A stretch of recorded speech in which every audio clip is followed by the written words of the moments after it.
放牛来了，哎呀，三月里来，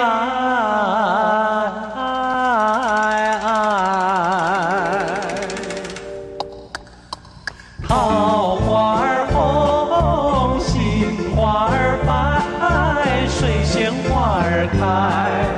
又只见那芍药牡丹全已开，爸妈一对儿的哟嘿。你要吃，我要吃，好酒就到杏花村。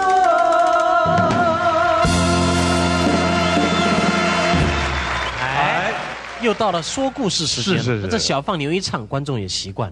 来讲个故事。哎，讲我大概听下去。哎，是这样。来。哎，有一个这个家庭主妇啊，带着他的小孩啊，到这个小儿科门诊这个地方去看看病，生病了。哎，带着小孩子坐在那边的时候，哎呀，来来往往的太太也很多啊，抱着自己的小孩。每次走过他面前，有个太太就讲：“哎呦，这囡仔那生个假摆啊呢。”太太觉得奇怪，那嫌我那囡仔摆。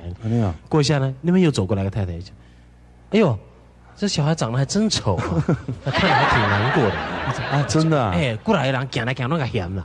这太太看了说：“奇怪，那大家都嫌干呢？我看了真古锥那样呢。啊，感觉我的囝有影生了比人较歹。”讲了想了，伤心让他哭起来，红嫌干的嘛。正在掉眼泪的时候，突然一个小女孩很天真的跑过来，啦啦啦，哎，这位妈妈。为什么你要掉眼泪呢？哎，我的囡仔人都讲嫌我就歹，我讲个心肝就伤心，伤得我一个猪庙的心。他女儿说，那小女孩说，哦，真的吗？他在哪里？伊都在家了，你搞，我看看他好不好？不会呀，他很可爱耶。啊，你说的是真的吗？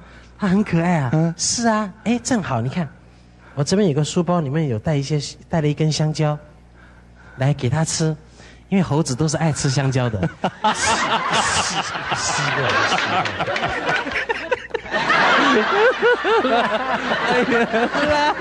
把它当做猴子。哎呦，你看我摆哦，你规身躯转毛，哎，谁说呢？那都不知道。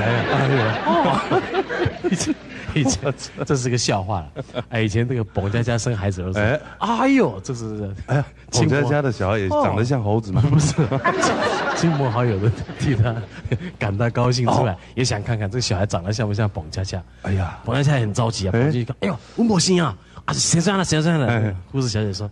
哦，你囝叫高主音了，嘿，两粒目睭哦，是不是个活灵灵？哎呦，你看，彭佳佳，嘿，不是啦，还是鼻孔啦，那不是目睭。哦，鼻孔大粒嘛，哎呦，这嘛你还欢喜，那绝对是你的囝。